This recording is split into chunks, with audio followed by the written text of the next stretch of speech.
Hello everybody, welcome back to the channel. आज हम करने वाले फोटोसिंथेसिस हायर प्लांट्स का पूरा चैप्टर। सबसे पहले आप देख सकते हैं, अगर आप चाहिए बस आपको नोट्स चाहिए तो मैं नोट्स पहले आपको दिखा देता हूँ। ये फर्स्ट पेज होगा, ये सेकंड पेज हमारा नोट्स होंगे, ये थर्ड होगा, और ये हमारा फोर्थ होगा, ठीक है, और ये हमारा फिफ्थ होगा, और स्मॉल सा पोर्शन है कार्बन डाइऑक्साइड का, ठीक है, सिक्स्थ होगा। तो 6 पेज के अंदर हमने इसको कवर अप किया है। बहुत शॉर्ट नोट्स मैंने ट्राई किए बनाने की और सारा का सारा कवर करने की, ठीक है। तो अब अगर आप डायरेक्टली शॉर्ट नोट देखोगे, मुझे लगता है ज़्यादा आपको समझ नहीं आने वाला, क्योंकि जब आप पढ़ोगे तब आपको समझ आएगा इधर पे मैंने ऐसा पॉइंट क्यों लिखा है, ठीक है। इसलिए आपकी मर्जी, आप देखना चाहते हो तो देख सकते हो। तो स्टार्ट कर लेते हैं फोटोसिंथेसिस इन हायर प्लांट। सबसे पहले मैंने स्टार्ट किया है किन के साथ, एक्सपेरिमेंट्स के साथ, ठीक है। इन एक्सपेरिमेंट्स को मैंने ज़्यादा एक्सप्लेन इधर पे नहीं किया, आप एनसीईआरटी खुला के एक बार पढ़ भी सकते हो उनको, क्योंकि हमें पता है एक्सपेरिमेंट, अगर आपने एक बार ही चैप्टर पढ़ा होगा, क्योंकि रीनीट हो रहा है तो इतना टाइम नहीं है अब हमें एक्सपेरिमेंट्स को डिटेल में पढ़ना पड़े, ठीक है। हमें बस याद रहा कौन सा एक्सपेरिमेंट किसने किया था अभी, ठीक है, क्योंकि उसका आइडिया आपके पास होगा। सो ग्रीन प्लांट जो है कैरी आउट करते हैं फोटोसिंथेसिस, और ये फोटोसिंथेसिस क्या है, इनके अंदर एक फिजियोकेमिकल प्रोसेस है। फिजियोकेमिकल प्रोसेस का मतलब होता है एक तो physical as well as chemical process इधर पे टेक प्लेस करते हैं। फिजिकल प्रोसेस की बात करें, सनलाइट लेते हैं लीव्स।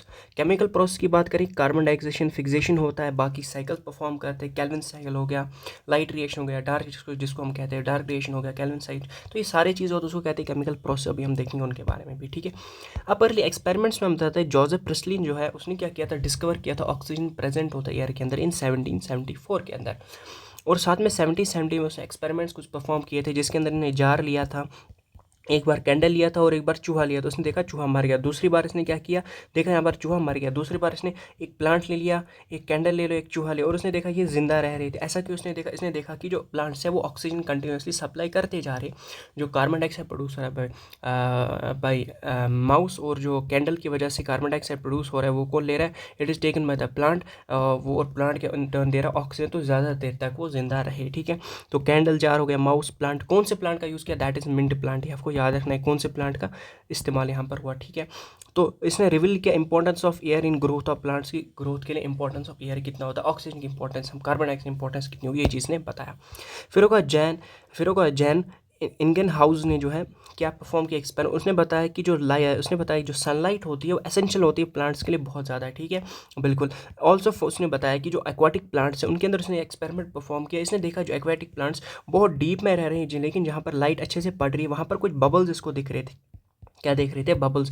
इसे देखा, ये बबल जो है, ये जो बबल्स है ये कुछ नहीं है बल्कि ये ऑक्सीजन है। क्या है, ऑक्सीजन बबल्स है। वेयर अगर हम डार्क प्लांट्स की बात, मतलब जो डार्क एरियाज में प्लांट्स रह रहे थे वहाँ पर बबल्स नहीं दिख रहे थे, इसका मतलब वो फोटोसिंथेसिस नहीं परफॉर्म कर रहे हैं, क्योंकि उनको लाइट नहीं मिल रही है। तो इससे भी इसने बताया कि सनलाइट इंपॉर्टेंट होती है। Only green part of plants could release O2, और इसने ये भी बताया कि बस जो ग्रीन पार्ट ऑफ प्लांट्स होते हैं, ग्रीन पार्ट जो किनके प्लांट्स के होते हैं, वही क्या कर पाते, वही रिलीज कर पाते किसको, O2 को, ओके। फिर हम पढ़ते हैं नेक्स्ट सेगमेंट है, जूलियस सेंजन ने एक्सपेरिमेंट्स ने बताया कि एविडेंस इसने प्रोवाइड की फॉर प्रोडक्शन ऑफ ग्लूकोज, की ग्लूकोज कैसे प्रोड्यूस हो रहा है उसके एविडेंस इसने प्रोवाइड किए।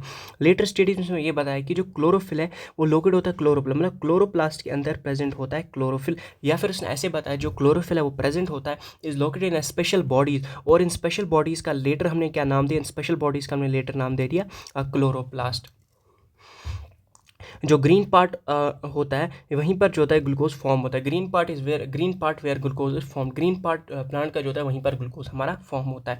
फिर था नेक्स्ट एक्सपेरिमेंट जो बहुत इंपॉर्टेंट रहता है, दैट्स TW इंगलमैन। इसने क्या बताया, इसने एक प्रिज्म लिया। प्रिज्म से पहले हम बताएंगे एक और चीज़ ने क्या लिया था, दैट इज इसने एक ग्रीन एल्गे लिया, और ये जो ग्रीन एल्गे इसने लिया, इस ग्रीन एल्गे का नाम है क्लेडोफोरा इसने ग्रीन एल्गे लिया, और ग्रीन एल्गे के ऊपर इसने क्या किया, प्रिज्म लिया, वहाँ से व्हाइट लाइट लाई और उसके ऊपर स्प्लिट हो गई, व्हाइट लाइट्स हो गए ना ऑब्वियसली, ठीक है।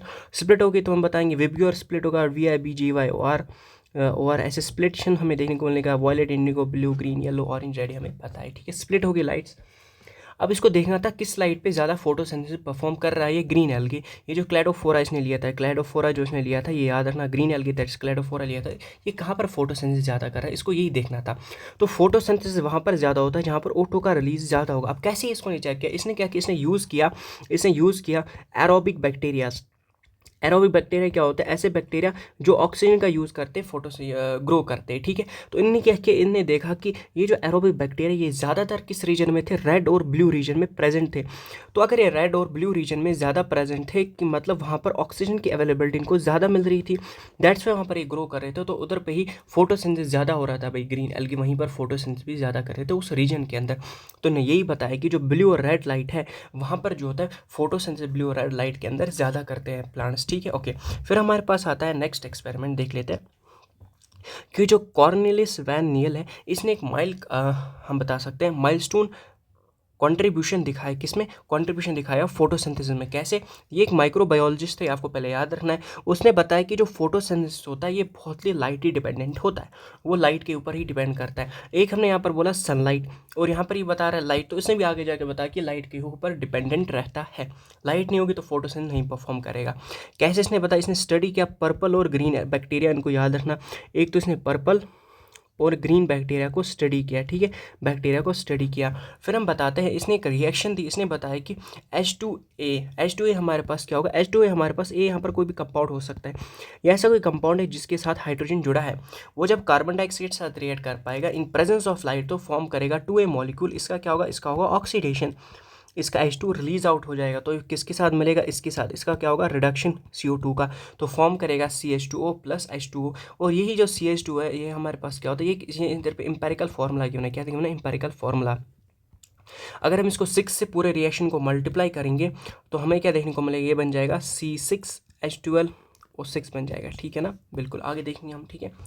Now in green plants H2O जो होता है, अगर ग्रीन प्लांट्स की बात करेंगे उनके अंदर क्या होता है? H2O plus CO2 in presence of light reaction होता है। यहाँ पर H2O की जगह ये जो H2 होता है यही हाइड्रोजन डोनर होता है। क्या होता है? हाइड्रोजन डोनर होता है, ठीक है, हाइड्रोजन डोनर, ताकि वो ऑक्सीडाइज क्या कर पाए, ताकि O2 बाहर निकल जाए। वहीं H2S प्लांट्स के अंदर अगर H2S प्रेजेंट हो, हाइड्रोजन डाइहाइड्रोजन सल्फाइड या सल्फर डाइहाइड्रोजन बता सकते हैं। अगर H2S प्रेजेंट हो, ये कौन से ज़्यादा प्लांट्स का, ये कौन कंज्यूम करते हैं? It's consume by purple and green sulphur bacteria.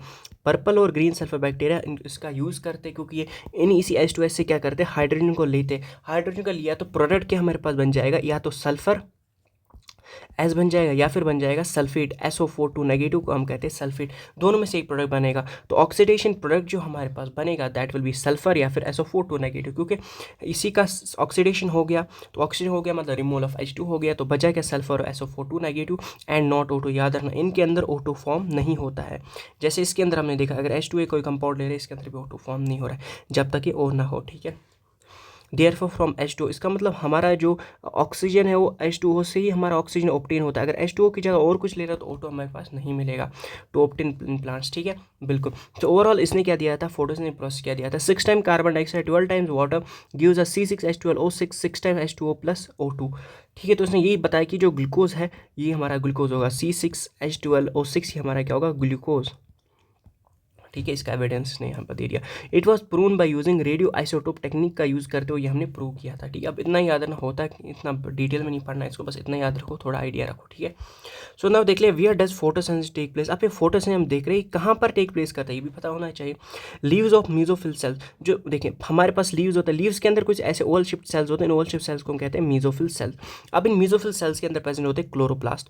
ये क्लोरोप्लास्ट के पास दो चीज़ें प्रेजेंट होती है, एक मेम्ब्रेनस सिस्टम के हमारे पास ग्रेना होगा, स्ट्रोमा लैमेला हो गया। थैलाकॉइड जब आपस में मिलते हैं उनको कहते हैं हम ग्रेना, और ग्रेना जो होते हैं आपस में जुड़े होते हैं बहुत सारे ग्रेना बाय एक मेम्ब्रेनस स्ट्रक्चर जिसको हम कहते हैं स्ट्रोमा लैमेला। तो इनकी मेम्ब्रेन सिस्टम के अंदर ग्रेना स्ट्रोमा लैमेला आ जाता है, और स्ट्रोमा हमारे पास होता है मैट्रिक्स, जो उसके अंदर पूरा का पूरा मैट्रिक्स होता है, ठीक है। अब इसके अंदर हम बताते हैं जो मेम्ब्रेन्स पार्ट होता है इसके अंदर एक रिएक्शन टेक प्लेस करती है जिसको हम लाइट रिएक्शन बताते हैं या फिर फोटोकेमिकल रिएक्शन बताते हैं, जिसको हम आगे पढ़ेंगे। अब इसके अंदर जो रिएक्शन टेक प्लेस करते हैं ग्रेना स्ट्रोमा लैमेला के अंदर, तो यहाँ से हमें मिलते हैं ATP प्लस NADPH मतलब यहाँ से हमें एनर्जी मिलती है, स्टोर्ड एनर्जी मिलती है जिसको हम आगे यूज़ कर पाते हैं। अब इसको यूज़ कहाँ पर करते हैं? स्ट्रोमा के अंदर।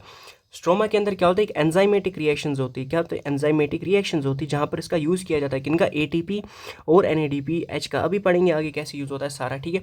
तो इसके अंदर जो रिएक्शन होती है, जिसके अंदर ये जो शुगर एंजाइमेटिक रिएक्शन होती है, बनाता है शुगर बनाता है स्टार्च, ठीक है, बनाता है starch, stored form of food बनाता है, ठीक है। सो डार्क रिएक्शन जो होता है इसको हम कार्बन रिएक्शन भी कहते हैं, बायोसिंथेटिक रिएक्शन भी पढ़ेंगे आगे हम देखेंगे, ठीक है। तो ये डिपेंड किस पे करता है, प्रोडक्ट्स ऑफ लाइट रेडिएशन के ऊपर डिपेंड करता है। अभी पढ़ेंगे, सबको टेंशन लेने की जरूरत नहीं है। अब देखिए, अब हम बताते, हमने एक लीफ लिया और उस लीफ को क्या किया, उसका डाइसेक्शन कर दिया। डाइसेक्शन करके हम बताते उसका हम पेपर क्रोमेटोग्राफी करेंगे, पेपर क्रोमेटोग्राफी करेंगे। पेपर क्रोमेटोग्राफी से हमें ये पता चलेगा कि इसके अंदर कौन कौन से पिगमेंट्स प्रेजेंट है। तो हमें पता चला इसके अंदर बहुत सारे पिगमेंट्स है, जिसकी वजह से प्लांट्स के लीव्स के अंदर कलर आता है।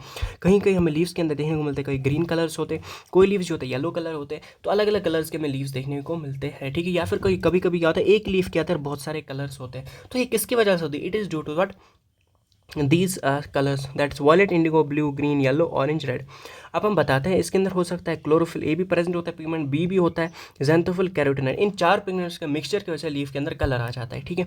अब जो क्लोरोफिल ए होता है उसकी वजह से कौन सा कलर आता है, blue, and blue to green colour जो आता है क्लोरोफिल ए की वजह से आ जाता है। ऐसे ट्रिक्स याद रखना है, ठीक है। वहीं अगर मैं बात करूँ क्लोरोफिल बी क्या होगा, येलो से ग्रीन, येलो और ग्रीन कलर आता है क्लोरोफिल बी की वजह से। ज़ैंथोफिल की वजह से बस येलो कलर आता है।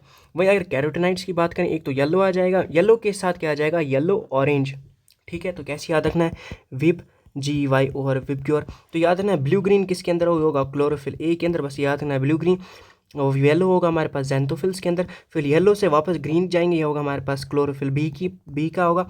अब येलो से ऑरेंज, एक तो येलो होगा कॉमा येलो ऑरेंज, ये किसके अंदर क्या होगा, ये होगा कैरोटीनॉइड्स, इसलिए मैंने यहाँ पर एक डंडी लगाई है, ठीक है, बिल्कुल। अब कौन सा इनमें से कौन सा पिगमेंट सबसे ज़्यादा एब्जॉर्प्शन ऑफ लाइट करता है, दैट इज क्लोरोफिल ए। ये कौन से ज़्यादा करता है, ब्लू और रेड लाइट्स को ज़्यादा एब्जॉर्ब करता है। और एक चीज़ है आपकी एनसीईआरटी पे वो डायग्राम गिवन है, जिसमें ऐसे ऐसे कुछ ग्राफ्स गिवन है, ठीक है। वो एक बार ज़रूर आप देखना, वो भी इंपॉर्टेंट रह सकता है। अभी जो रिनीट है उसके अंदर वो डायग्राम आ सकता है, ठीक है, बिल्कुल आ सकता है, इंपॉर्टेंट है, ज़रूर देखना वो। क्लोरोफिल ए जो है मेजर पिगमेंट है, वो एक्चुअली मैं भूल गया यहाँ पर लिखना, मेजर पिगमेंट होता है। और बाकी जो क्लोरोफिल बी, ज़ैंथोफिल, कैरोटीन, इनको हम एसेसरी पिगमेंट्स बताते हैं। क्यों, क्योंकि ये लाइट्स को लेते हैं और फिर देते किसको, इसी क्लोरोफिल ए को देते हैं। अब अगर ये लाइट्स को लाते हैं फिर क्लोरोफिल ए को देते, इसका फ़ायदा क्या होता है, ये प्रोटेक्ट करते हैं क्लोरोफ्रॉम फोटो ऑक्सीडेशन, मतलब सारी की सारी लाइट क्लोरोफिल ए के ही ऊपर पड़े, और उससे क्या होता है, क्लोरोफिल ए डैमेज हो जाता है। उसी को प्रिवेंट करने के लिए अपनी तरफ भी कुछ लाइट्स को लेते हैं और फिर उसको कहाँ ट्रांसफ़र कर लेते हैं, क्लोरोफिल ए के पास। अब सबसे पहले हम पढ़ेंगे इसी light reaction, that is photochemical phase. ये ओकर कहाँ पर होता है, हमने देखा ये होता है हमारे पास थैलाकोइड या फिर ग्राना, और होता है स्ट्रोमा लेमिला के अंदर, मतलब मेम्ब्रेनस होता है, ठीक है। अब इंक्लूड क्या होता है, लाइट रिएक्शन क्या क्या स्टेप्स होते हैं। ये जो स्टेप्स होते हैं ये ज़रूरी नहीं है ये हो, कभी कभी कोई चीज़ मिसिंग भी हो सकती है, ठीक है। बट स्टिल अगर आपको एग्जाम के अंदर आता है लाइट रिएक्शन इंक्लूड्स, तो ये सारी चीज़ें इंक्लूड है। That light absorption, first of all sunlight से एब्जॉर्व करेगा लाइट, ये तो बहुत इंपॉर्टेंट, ये होना चाहिए। वाटर स्प्लिटिंग इंपॉर्टेंट नहीं है, वाटर स्प्लिटिंग हो भी सकता है, नहीं भी हो सकता, अभी हम देखेंगे आगे। ऑक्सीजन रिलीज होगा, हो भी सकता है, नहीं, अगर वाटर स्प्लिटिंग हुआ तभी जाके ऑक्सीजन रिलीज होगा, क्योंकि H2 ही हमें O2 दे रहा है, ठीक है, बिल्कुल। फॉर्मेशन ऑफ ATP NADP ये होगा, ठीक है, हो सकता है, नहीं भी हो सकता है, एक का और हो सकता है, एक का नहीं हो सकता, या दोनों का फॉर्मेशन हो सकता है, आगे हम देखेंगे। तो light absorption, water splitting, oxygen release, formation of ATP NADP किसके अंदर होता है, लाइट रिएक्शन, या फिर इसको फोटोकेमिकल फेज भी कहा जाता है। अब लाइट रिएक्शन की बात करेंगे। लाइट रिएक्शन हम ऐसे पढ़ते हैं कि दो जगह पे होता है, एक हमारे पास होता है फोटोसिस्टम 1 होता है, फोटोसिस्टम सेकंड। इन दोनों को यूज़ करते हुए लाइट रिएक्शन होता है, या फिर ओनली फोटोसिस्टम सेकंड के अंदर लाइट रिएक्शन परफॉर्म, फोटोसिस्टम 1 के अंदर लाइट रिएक्शन होता है, ठीक है। अभी हम देखेंगे आगे, वो भी आगे बढ़ रहे तो पढ़ते जाएंगे, ठीक है। अब फोटोसिस्टम 1 जो होता है हमारे पास, ये इसका नाम फोटोसिस्टम 1 क्यों है, क्योंकि इसको डिस्कवर फर्स्ट ऑफ ऑल किया था, और इसका फोटोसिस्टम सेकंड क्योंकि इसको डिस्कवर लेटर किया था, ठीक है। अब फोटोसिस्टम 1 जो होता है इसके अंदर आ जाता है लाइट हार्वेस्टिंग कम्प्लेक्स एंटीना। इसके अंदर हमारे पास हंड्रेड्स ऑफ पिगमेंट्स, सारे के सारे पिगमेंट्स आते हैं एक्सेप्ट क्लोरोफिल ए।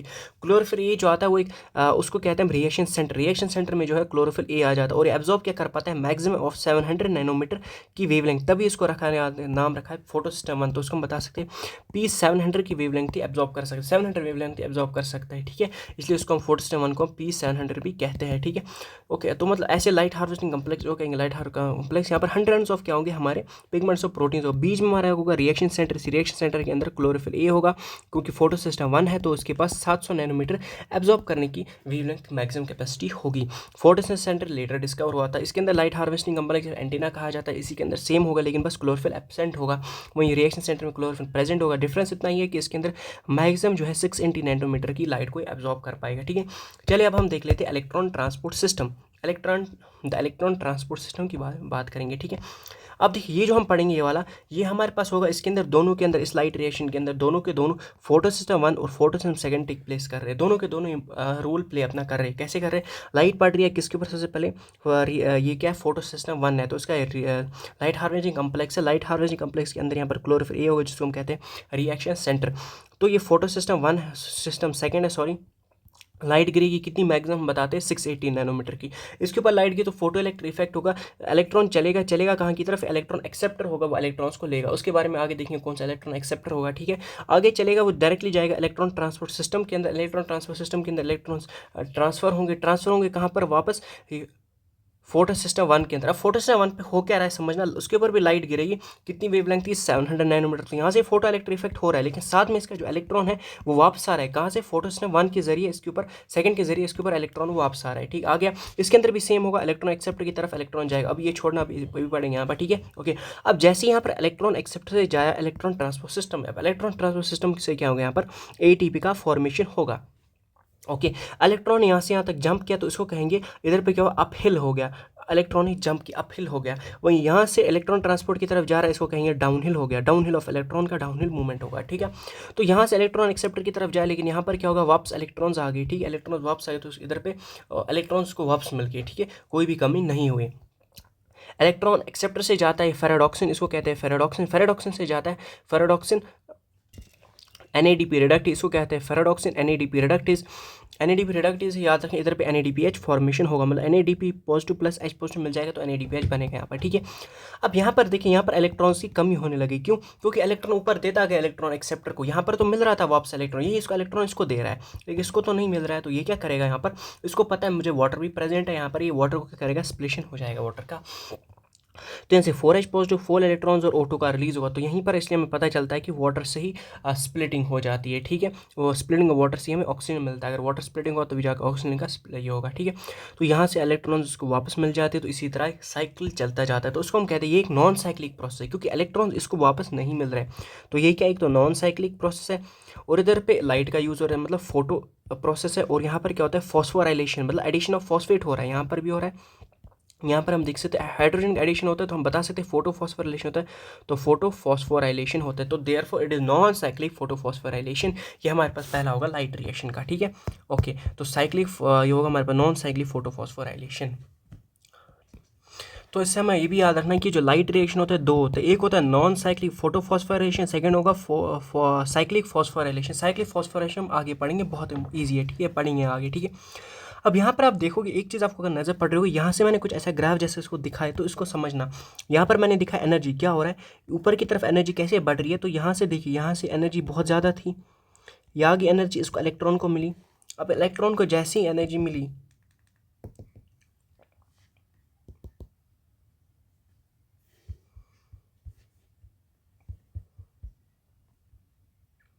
ठीक है, कहाँ थे हम, हाँ, सो इलेक्ट्रॉन्स को जैसे ही यहाँ पर एनर्जी मिली, इलेक्ट्रॉन एक्साइट हुआ, मतलब हायर एनर्जी में गया, फिर वापस लोअर एनर्जी में चला गया, और यहाँ से वापस हायर एनर्जी, फिर लोअर, तो एनर्जी इसी तरह चलती जा रही है। ठीक, ऊपर नीचे हो रही है। तो रिडॉक्स पोटेंशियल जो है यहाँ से यहाँ तक बढ़ रहा है। रिडॉक्स पोटेंशियल का मतलब इलेक्ट्रॉन्स लेने की ताकत, इलेक्ट्रॉन्स को लेने की ताकत कितनी होगी, तो इन दोनों का रिडॉक्स पोटेंशियल लगभग सेम है। तो इलेक्ट्रॉन ट्रांसपोर्ट चेन अगर सिस्टम अगर इलेक्ट्रॉन्स ले रहा है तो उसके पास इलेक्ट्रॉन लेने की ताकत जो है ज़्यादा, तो इलेक्ट्रॉन्स को ले रहा है। फिर लाइट हार्वेस्टिंग कॉम्प्लेक्स PS1 का ले रहा है, तो इसके पास रिडॉक्स पोटेंशियल ज़्यादा होगा, तो इलेक्ट्रॉन एक्सेप्ट से जा रहा है, तो इस तरह रिडॉक्स पोटेंशियल बढ़ रहा है। इलेक्ट्रॉन्स लेने की ताकत कितनी है, तो ये भी याद रखना है। ठीक है, और एक चीज़ मैं भूल गया, यहाँ पर आप देख सकते हो ऐसा कुछ जड़ जैसा पैटर्न बन रहा है। ठीक है, जड़ जैसा पैटर्न बन रहा है, या फिर ऐसे भी नहीं देख सकते, ऐसे देखो, इलेक्ट्रॉन ट्रांसफर का जड़ जैसा पैटर्न देख रहे, तो इसको जड़ स्कीम कहते हैं, due to its characteristic shape की वजह से। ठीक है, कौन किसको कहते हैं, नॉन साइक्लिक फॉस्फोराइलेशन को कहते हैं, फोटो फॉस्फोराइलेशन को कहते हैं। अब हम साइक्लिक फोटो फॉस्फोराइलेशन की बात करिए, ये जो होता है ये कहाँ पर ओकर होता है, ये होता है हमारे थैलाकॉइड्स के अंदर, थैलाकॉइड्स के अंदर या फिर ग्रेना के अंदर दो photosystem 1 as well photosystem 2 present होता है, वहीं पर हमारा photo non cyclic photophosphorylation होता है। वहीं साइक्लिक फोटोफॉस्फोराइलेशन हमारा कहाँ पर टेक प्लेस करता है, स्ट्रोमा लैमेला के अंदर। तो अब यहाँ पर एक और चीज़ आपको याद रखना है, यहाँ पर देखोगे तो मैंने लिखा है यहाँ पर कहाँ गया, जब मैंने लाइट रिएक्शन पढ़ाया था मैंने बताया लाइट रिएक्शन जो होता है, अभी मैंने बताया ना वो कि जो क्लोरोप्लास्ट होता है उसके अंदर एक मेम्ब्रेन सिस्टम होता है स्ट्रोमा। अब मेम्ब्रेनस सिस्टम के ही अंदर हमारा होता है लाइट्रेशन। लाइट्रेशन कहाँ पर होता है, मेम्ब्रेनस सिस्टम के अंदर। तो मेम्ब्रेन सिस्टम के अंदर दोनों grana as well as stroma lamella आ जाते हैं। या फिर हम सिंपली बताते हैं लाइट्रेशन कहाँ पर होता है, थैलेकॉइड, वो भी सही रहता है। थैलेकॉइड्स के अंदर भी लाइट्रेशन होता है, that is non cyclic photophosphorylation. अगर सिंपलर वर्ड में लिखो तो मेम्ब्रेनस स्ट्रक्चर के अंदर होता है cyclic photophosphoryl, that is stroma lamella. Stroma lamella के अंदर क्या होता है, जो PS1 होता है बस वही प्रेजेंट होता है वहाँ पर। तो उसी का कैसे होता है देखते हैं। तो 700 नैनोमीटर की वेवलेंथ की लाइट आ गई फोटो सिस्टम 1 के ऊपर। फोटो सिस्टम 1 से चला गया इलेक्ट्रॉन एक्सेप्टर, इलेक्ट्रॉन एक्सेप्टर से चला गया electron transport system, electron transport system से हमारे यहाँ पर क्या होगा, ADP प्लस फॉस्फेट मिल जाएगा तो फॉर्म करेगा ATP का फॉर्मेशन होगा। तो ATP का फॉर्मेशन होगा तो ये चला जाएगा वापस फोटो सिस्टम 1 के पास इलेक्ट्रॉन्स। तो यहाँ पर हम देखेंगे इलेक्ट्रॉन वापस आ रही फोटो सिस्टम 1 में। फोटो सिस्टम 1 में अगर इलेक्ट्रॉन्स वापस, यहाँ पर इलेक्ट्रॉन ट्रांसपोर्ट सिस्टम है। यहाँ पर क्या था, फेराडॉक्सिन रिडक्टेज था, यहाँ पर वो एब्सेंट है, यहाँ पर वो प्रेजेंट नहीं है, तभी जाके NADP अब यहाँ पर फॉर्म नहीं होगा, क्योंकि यहाँ पर इलेक्ट्रॉन्स वापस फोटो सिस्टम 1 को मिल रहे हैं। तो यहाँ पर H2O का फॉर्मेशन नहीं होगा। H2O का फॉर्मेशन नहीं होगा तो O2 का भी फॉर्मेशन नहीं होगा। तो no H2O, no NADP, no O2।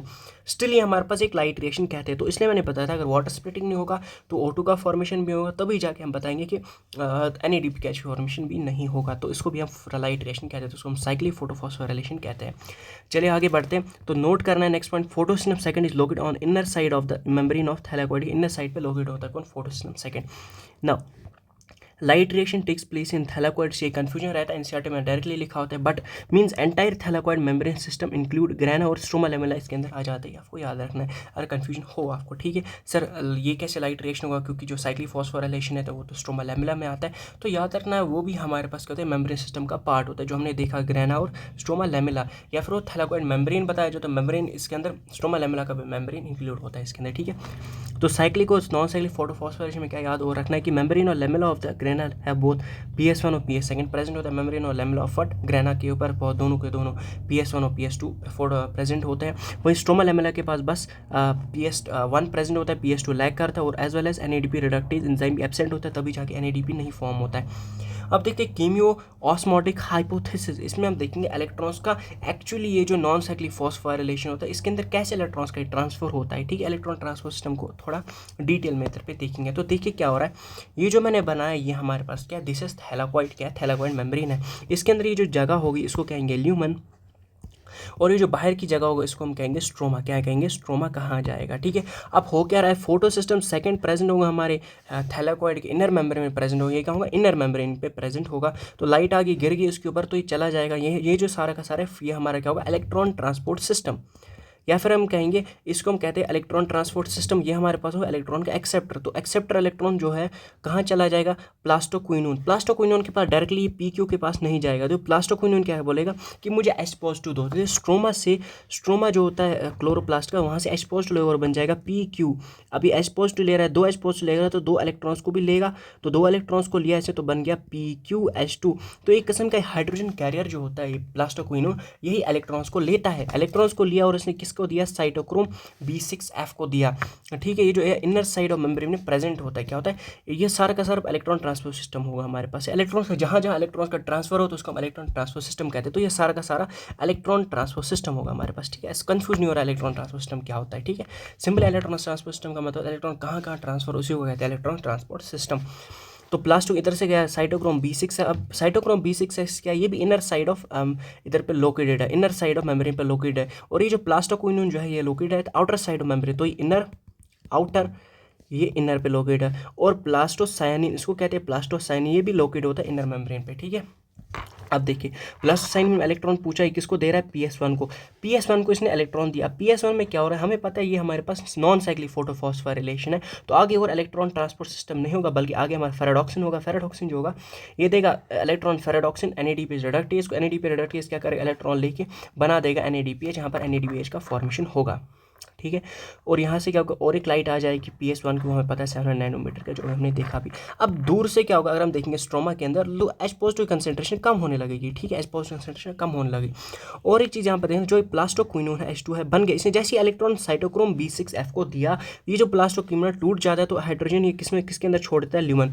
तो ल्यूमन के अंदर आहिस्ता आहिस्ता जब multiple times reaction take place करेगी तो ल्यूमन के अंदर H पॉजिटिव कंसेंट्रेशन बढ़ने लगेगी, तो अंदर एसिडिक कैरेक्टर बढ़ेगा, एसिडिक कैरेक्टर बढ़ेगा तो pH घटेगा, pH मतलब सर 7 से कम होगा तो मतलब ये एसिडिक बन जाएगा, ठीक है। अंदर बन गया तो एक पोटेंशियल ग्रेडियंट कन्वर्ट हो जाएगा, अंदर पॉजिटिव पॉजिटिव होगा, कहाँ हो गया है, अंदर क्या हो जाएगा, पॉजिटिव पॉजिटिव बन जाएगा, बाहर क्या हो जाएगा, नेगेटिव नेगेटिव हो जाएगा, ठीक है। मतलब अंदर एक पोटेंशियल ग्रेडियंट कन्वर्ट हुआ। अब इसका इंपॉर्टेंस भी हम देखेंगे, इस पोटेंशियल ग्रेडियंट का होता क्या। साथ में और H पॉजिटिव भी कहाँ से आ रहे हैं, दैट्स वाटर जो होता है वो स्प्लिट आउट हो जाएगा, फॉर्म करेगा 4H पॉजिटिव प्लस एक molecule of O2 plus 4 electrons. तो हमने एक मॉलिक्यूल ऑफ वाटर लिया तो यही बन जाएगा, ठीक है, PS सेकंड से। तो मतलब इधर पे डबल देन जितना अंदर यहाँ से कंज्यूम करके यहाँ छोड़ रहा है उससे ज़्यादा H पॉजिटिव और ऐड हो रहे हैं यहाँ पर, ठीक है। तो बाहर कंसेंट्रेशन H पॉजिटिव लो, अंदर हाई हो रहा है, तो एक पोटेंशियल ग्रेडियंट क्रिएट करेगा, तो pH यहाँ पर क्या हो जाएगा, कम हो जाएगा, याद रखना है। अब देखेंगे हो क्या रहा है आगे, ठीक है। अब होगा इतना, हमने सब कुछ देखा। अब देखिए सर ATP का फॉर्मेशन फिर कहाँ पर होता है, वो भी हमें देखना है। हमने डायरेक्टली बता दिया था कि यहाँ पर जो होता है ऐसे ATP फॉर्मेशन हमने डायरेक्टली बता दिया था, ऐसा नहीं होता, समझिए। अब होता है कि हमारे पास एक कम्प्लेक्स होता है जिसको हम ATP सिंथेस कम्प्लेक्स कहते हैं या फिर ATP सिंथेस कहते हैं। वो दो चीज़ों से मिलकर बना होता है, CF0 और CF1 फैक्टर।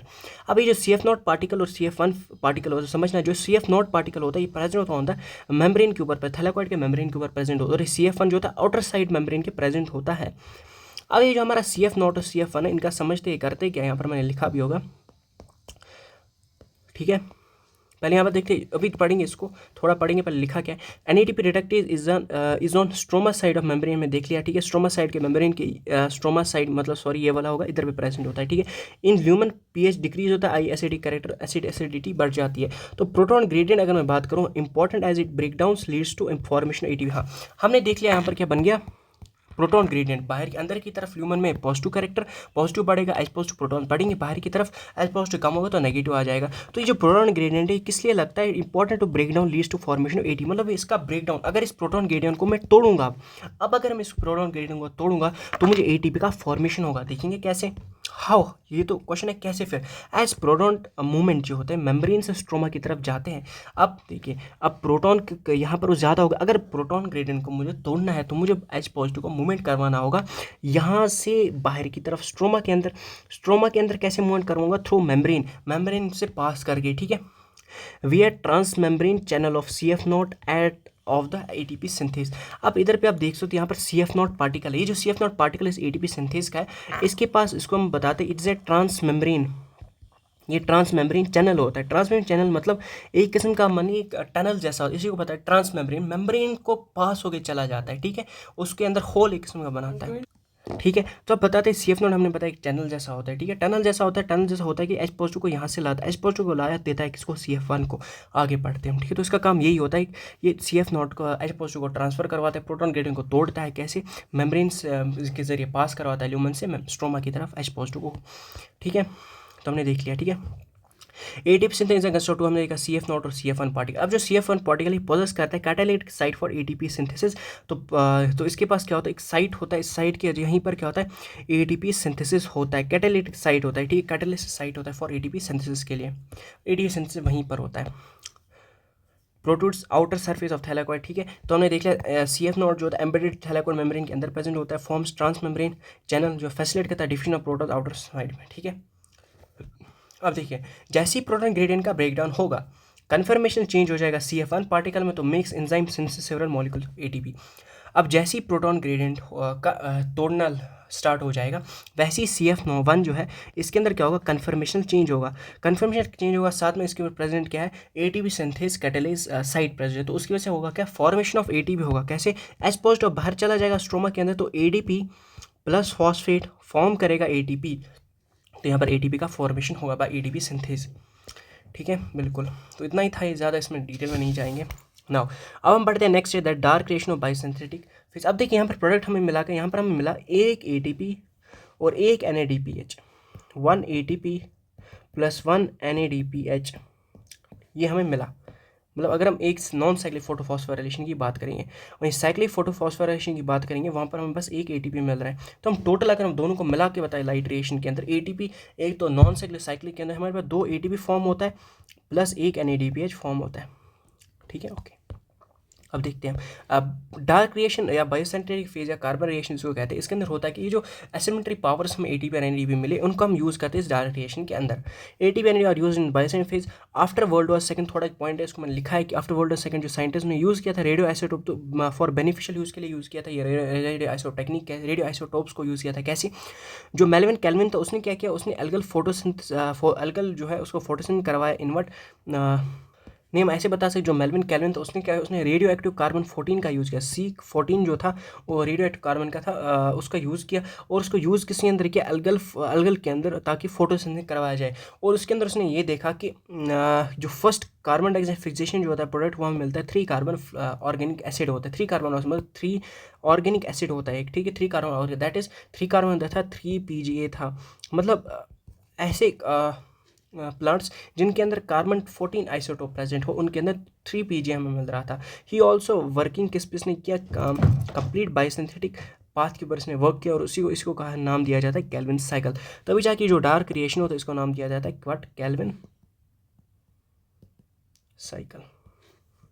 यहाँ पर कन्फ्यूजन हो तो मैं एक और बार बता देता हूँ, अगर आप NCERT पढ़ोगे तो उससे कन्फ्यूजन क्लियर होगा। स्टिल मैं बता दूँ थोड़ा और अच्छे थे। जैसे वर्ल्ड वॉर सेकंड की बात हुआ कि रेडियो आइसोटोप का यूज़ किया गया बेनिफिशियल यूज़ के लिए। कैसे यूज़ किया बेनिफिशियल यूज़ के लिए, जो मेल्विन कैल्विन था उसने यूज़ किया रेडियो एक्टिव कार्बन 14 आइसोटोप को। किसके अंदर यूज़ किया इसने, अलगल फोटोसिंथेसिस के अंदर, अलगल के अंदर फोटोसिंथेसिस करवाया। तो उसके अंदर इसने देखा कि जो फर्स्ट कार्बन डाइऑक्साइडेशन प्रोडक्ट जो हमें मिलता है इसके अंदर, दैट वॉज फिक्सेशन प्रोडक्ट जो मिलता है। जैसे कार्बन डाइऑक्साइड फिक्सेशन होता है तो हमें पहला प्रोडक्ट जो मिलता है that is 3 carbon organic acid, और उसने उसका नाम दिया 3 PGA बताया।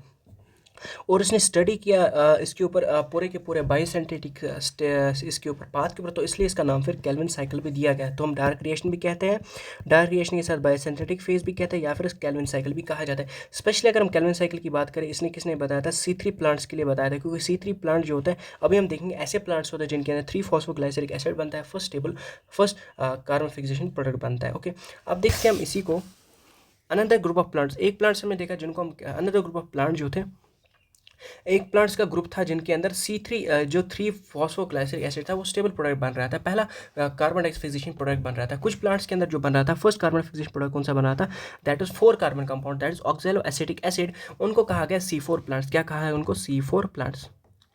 तो फोटोसिंथेसिस 2 प्लांट्स के अंदर टेक प्लेस करता है, 2 डिफरेंट प्लांट्स के अंदर। फर्स्ट इज C3 प्लांट्स के अंदर और C4 प्लांट्स के अंदर। दोनों में डिफरेंस क्या हमें देखने को मिला कि जो C3 प्लांट्स है इनके अंदर पहला कार्बन डाइऑक्साइड प्रोडक्ट क्या बनता है, 3 PGA बन जाता है। और ये डिस्कवर किया हुआ था मेल्विन कैल्विन। तो कैल्विन साइकिल किसको हम कहेंगे, for C3 pathway. C3 pathway मतलब जो C3 प्लांट्स के अंदर टेक प्लेस कर रहा है C3 पाथवे, तो उनके अंदर कैल्विन साइकिल कहेंगे डार्क रिएक्शन को। ठीक है। और जो डार्क रिएक्शन किन के अंदर टेक प्लेस कर रहा है, C4 प्लांट्स के अंदर, उसके अंदर जो पहला प्रोडक्ट हमारा बन रहा है कार्बन फिक्सेशन के बाद, वो बनता है ऑक्सैलो एसिटिक एसिड बनता है। और उनके अंदर जो है डिस्कवरी किसने की थी, हैच और स्लैक ने। तो C4 पाथवे की डार्क रिएक्शन को हम कहते हैं हैच और स्लैक पाथवे भी कहा जाता है। ठीक है। Scientist first found that first carbon acceptor is 5 carbon कीटोज sugar. तो इनको ये पता चला कि जैसे ये परफॉर्म कर रहे थे, मतलब डिफरेंट एक्सपेरिमेंट्स परफॉर्म कर रहे थे, स्टडीज़ कर रहे थे, तो उनको पता चला जैसे कार्बन डाइऑक्साइड फिक्सेशन होता है तो पहला कौन सा ऐसा कंपाउंड है जो इस कार्बन को एक्सेप्ट करेगा। फिर आगे बनता क्या, 3 PGA बनाने के लिए पहले तो ऐसा कोई कंपाउंड होना चाहिए जो उसको एक्सेप्ट करता है इसको, ऐसा, ठीक है ना। तो उन्होंने डिस्कवर किया 5 कार्बन कीटोस शुगर कंपाउंड था जिसका नाम था राइबोल्यूज बाइफॉस्फेट। लेकिन कोई कन्फ्यूजन हो गया, अगर ये हमारे पास 5 कार्बन कंपाउंड, अगर इसने CO2 वाले कार्बन एक्सेप्ट किया तो ये 6 कार्बन कंपाउंड बनता, लेकिन हमें मिलता क्या है 3 कार्बन कंपाउंड। तो उन्हें बहुत सारे स्टडीज़ की, तो देखा ये ढूंढने लगे क्या कोई 2 कार्बन कंपाउंड हमें मिला, तो ऐसा कोई हमें मिला नहीं जो फॉर्म करता 3 कार्बन कंपाउंड। इनके दिमाग में ऐसा कुछ था, लेकिन फिर लेटर डिस्कवरी से पता चला कि यही होता है फर्स्ट कार्बन एक्सेप्टर। जब हम आगे पढ़ेंगे हमें देखने को मिलेगा ऐसा एक्चुअली होता क्या इसमें है कि 3 PGA ही मिलता है हमें। ठीक है। तो नोट C3 प्लांट्स के अंदर बस C3 साइकिल होता है, ये बहुत इंपॉर्टेंट है, याद रखना। और C4 प्लांट्स के अंदर दोनों के दोनों साइकिल C3 एज वेल और C4 साइकिल होता है, मतलब कैल्विन साइकिल भी हैच एंड स्लैच साइकिल भी होता है। ठीक है, दोनों साइकिल टेक प्लेस करते हैं C4 प्लांट्स के अंदर। अब कैल्विन साइकिल या फिर C3 साइकिल बात करेंगे जो डार्क रिएक्शन के अंदर होता है C3 प्लांट्स के अंदर। ये कहाँ पर होता है, स्ट्रोमा के अंदर होता है। डार्क रिएक्शन हमेशा स्ट्रोमा के अंदर ही होता है। होता है। डिस्क्राइब हमने 3 स्टेप्स के अंदर डिस्कवर किया, डिस्क्राइब भी हमने किया है। First is carboxylation, second reduction, third is regeneration third होता है, ठीक है। तो शायद लेक्चर 50 मिनट्स तक चला जाए क्योंकि हम थोड़ा ज़्यादा डिटेल में पढ़ रहे हैं, दैट्स वाई। ओके, अच्छे से पढ़ना है चैप्टर इसलिए। तो कार्बोक्सिलेशन में बता दें क्रूशियल स्टेप हमारे पास होता है। इसके अंदर होता है कि जो एक एंजाइम कैटलेज होता है, दैट इज एक था आरयूबीपी था 5 कार्बन कंपाउंड एक्सेप्टर। सेकंड है आरयूबीपी कार्बोक्सिलेज, एक एंजाइम है, ठीक है। ऑल्सो उन्होंने रूबिस्को RUBISCO, इसका फुल फॉर्म ऑफ हमारे कमेंट में बता देना इसका फुल फॉर्म क्या होगा रूबिस्को का। इसका फुल फॉर्म कुछ अलग है, आरयूबी का तो सेम होगा, ISCO का थोड़ा अलग है, लिख देना, ठीक है। कुछ ऐसा कार्बोक्सिलेज ऑक्सीडेज ऐसा ही कुछ है, ठीक है। आरयूबीपी कार्बोक्सिलेज जो है इसको हम और क्या कहते हैं, आरयूबीपी आरयूबिस्को, ये एक एंजाइम है, क्या एंजाइम है। और एक चीज़ आता है, ये जो आरयूबीपी ऐसा या फिर आरयूबीपी कार्बोक्सिलेज है, ये किस में यूज़ होता है, ये स्ट्रोमा के अंदर यूज़ होता है। किस में होता है, कार्बन डाइऑक्साइड आरयूबीपी के साथ मिला एक 5 कार्बन कंपाउंड है, तो इसका इन प्रेजेंस ऑफ एंजाइम क्या होता है, आरयूबीपी कार्बोक्सिलेज, ये फॉर्म करता है 3 कार्बन कंपाउंड, 3PJ फॉर्म करता है। अगर हम थोड़ा अच्छे तरीके से समझे तो यहाँ पर बनता है पहले 6 कार्बन कंपाउंड। 6 कार्बन कंपाउंड यहाँ पर क्या होता है, अनस्टेबल हो जाता है, ये टूट जाता है किसके अंदर, 3 कार्बन कंपाउंड्स के अंदर, 2 3 कार्बन कंपाउंड्स के, और ये 2 3 कार्बन कंपाउंड्स के 3 phosphoglyceric acid, that's glyceric acid. 3 phosphoglyceric acid का मतलब होता है थर्ड कार्बन कंपाउंड पे और फॉस्फेट प्रेजेंट है, तो 2 मॉलिक्यूल्स ऑफ 3 फॉस्फोग्लाइसरिक एसिड यहाँ पर मिलता है, तो रिएक्शन होता है टोटल सारा का कार्बोक्सिलेशन का। तो याद रखना ये क्रूशियल स्टेप होता है, इंपॉर्टेंट है, इसके अंदर एंजाइम आरयूबीपी कार्बोक्सिलेज यूज होता है। सेकंड होता है रिडक्शन। रिडक्शन के अंदर बताते हैं सीरीज ऑफ रिएक्शन के अंदर जो लीड करता है फॉर्मेशन ऑफ ग्लूकोज। इसके अंदर बहुत सारे मल्टीपल रिएक्शन होते हैं, इसी डायरेक्ट रिएक्शन की वजह से हमें मिल जाता है glucose. Utilise 2 molecules of ATP for phosphorylation and 2 molecules of NADP for reduction of पर कार्बन डाइऑक्साइड मॉलिक्यूल फिक्सेशन। तो यहाँ पर क्या बता रहा है, ये जो रिडक्शन होता है इसके अंदर सीरीज ऑफ रिएक्शन होते हैं ताकि ग्लूकोज फॉर्म करे। साथ में हम बताते हैं इसमें यूटिलाइज होता है 2 मॉलिक्यूल्स ऑफ ATP, मतलब एक तो 2 मॉलिक्यूल्स ऑफ ATP का यूज़ होता है, साथ में हमारे पास 2 मॉलिक्यूल्स ऑफ NADP का यूज़ होता है। 2 मॉलिक्यूल्स ऑफ NADP का यूज़ होता है, क्या होता है, NADP का यूज़ होता है फॉर रिडक्शन ऑफ पर कार्बन डाइऑक्साइड मॉलिक्यूल फिक्सेशन।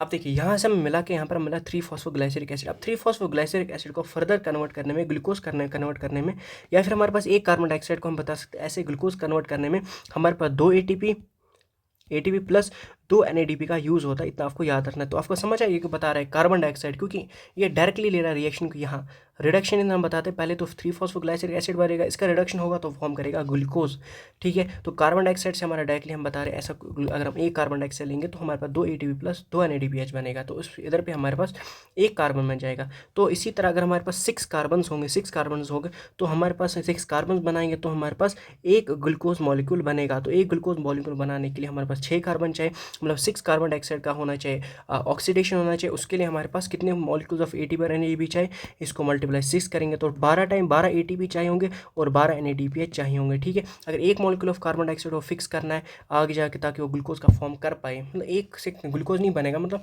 आगे लीड करेगा फॉर्मेशन ऑफ ग्लूकोज। तो एक कार्बन को बनाने के लिए ताकि ऑक्सीजन और कार्बन डाइऑक्साइड करने के लिए दो ATP और 2 NADP का यूज़ होता है। पर molecule of carbon dioxide molecule fixed, उसको रिड्यूस करने के लिए कार्बन मॉलिक्यूल जो फिक्स हुआ उसको रिड्यूस करने के लिए 2 ATP और 2 NADPH का यूज़ होता है, ठीक है, इसको रिड्यूस करने के लिए further. Now for fixation of 6 molecules of carbon dioxide, ठीक है, 6 मॉलिक्यूल्स ऑफ कार्बन डाइऑक्साइड को फिक्स करने के लिए हमारे पास 6 टर्न्स ऑफ साइकिल रिक्वायर्ड होता है, and for formation of 1 molecule of glucose, ठीक है। मतलब अगर एक कार्बन डाइऑक्साइड को हमें क्या करना है, इस कार्बन डाइऑक्साइड को फिक्स करने के लिए हमारे पास कितने नंबर ऑफ साइकिल चाहिए होंगे ताकि हमें ग्लूकोज मॉलिक्यूल मिले। हमने देखा इसको फिक्स करने के लिए हमारे पास 6 टर्न्स ऑफ साइकिल चाहिए, 6 टर्न्स ऑफ साइकिल चाहिए तो हमारे पास ताकि हमारे C6H12O6 बने, ठीक है, वही लिखा है for fixation of 6 molecule carbon dioxide 6 turns of cycle are required for formation of 1 molecule of glucose, ताकि एक मॉलिक्यूल ऑफ ग्लूकोज बने। थर्ड स्टेप हमारे पास है रीजनरेशन।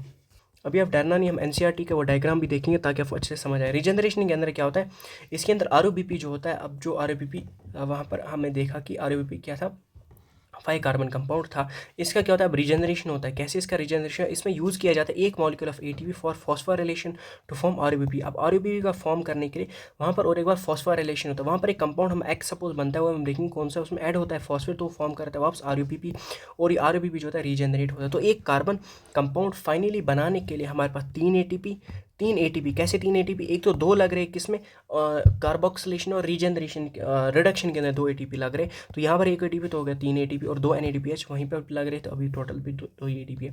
सो एक कार्बन फॉर्म करने के लिए इतने लगेंगे। अगर हमारे पास ग्लूकोज मॉलिक्यूल फॉर्म करना है, एक ग्लूकोज मॉलिक्यूल फॉर्म करना है, तो नंबर ऑफ ATP हमारे पास मिलेंगे 3 × 6 18 ATP बनेंगे और साथ में 12 NADP लगेंगे। आया था नीट 2026 में आया था, जो कैंसिल हो, उसके अंदर एक क्वेश्चन डायरेक्टली आ चुका था। ठीक है, फिर हम बताते हैं अगर हमारे पास 6 मॉलिक्यूल्स ऑफ कार्बन डाइऑक्साइड, तो हमारे पास एक ग्लूकोज मॉलिक्यूल मिलेगा। सही बात है। 18 ATP होंगे तो 18 ADP मिलेगा, क्योंकि ATP तोड़ के क्या बनाएंगे, ADP बनाएंगे। ठीक है, ठीक है ना। यहाँ पर हमें बताया 3 ATPs का यूज़ होता है। क्यों? ATP से एनर्जी हम लेते हैं, तो इसलिए ATP का तोड़ते हैं। यहाँ पर ATP क्या हुआ, टूट गया।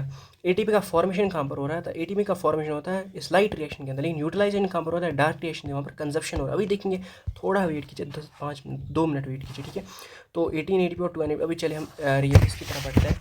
सो ये वाली वो डायग्राम थी जिसकी मैं बात कर रहा था आपको। ठीक है, चलिए इस डायग्राम को एक बार देख लेते हैं ताकि हमें तीनों के तीनों समझ आएंगे। ठीक है, सबसे पहले हमारे पास था राइबोल्यूज 1,5 बिस्फोर, दैट इज RUBP था, RUBP था। तो RUBP का हमने देखा कार्बोक्सिलेशन कैसे हो रहा है। कार्बन डाइऑक्साइड जो होता है वो यहाँ पर लिखा है कि एटमॉस्फेयर के अंदर कार्बन डाइऑक्साइड डायरेक्टली इस फॉर्म में प्रेजेंट नहीं होगा। ठीक है, ये बन जाएगा HCO3, ऐसा ही कुछ कंपाउंड। इतना याद रखें बस, कार्बन डाइऑक्साइड यहाँ पर मिलेगा, इसके साथ तो ये फॉर्म करेगा 3-फॉस्फोग्लाइसरिक एसिड, 3-फॉस्फोग्लाइसरेट कहा जाता है, 3PGA भी कहेंगे, फॉस्फोग्लाइसरिक एसिड या फॉस्फोग्लाइसरेट कहेंगे। तो बन गया 3-फॉस्फोग्लाइसरेट। अब इसका क्या होगा, रिडक्शन होगा। जैसे ही रिडक्शन स्टेप होगा, रिडक्शन स्टेप के अंदर ATP प्लस NADP जो होता है उनका ब्रेकडाउन होगा, फॉर्म करेगा ADP plus phosphate plus NADP, क्योंकि यहाँ पर एनर्जी का यूटिलाइजेशन होगा। तो यहाँ पर एक ATP हमारे पास, एक ATP यहाँ पर और एक NADP, तो यहाँ पर क्या लिख सकते हैं, 2 ATP और 2 NADP यूज़ होंगे। ठीक है, 2 ATP हम यूज़ बताएंगे, क्योंकि हमने अभी देखा 2 ATP और 2 NADP का यूज़ होता है।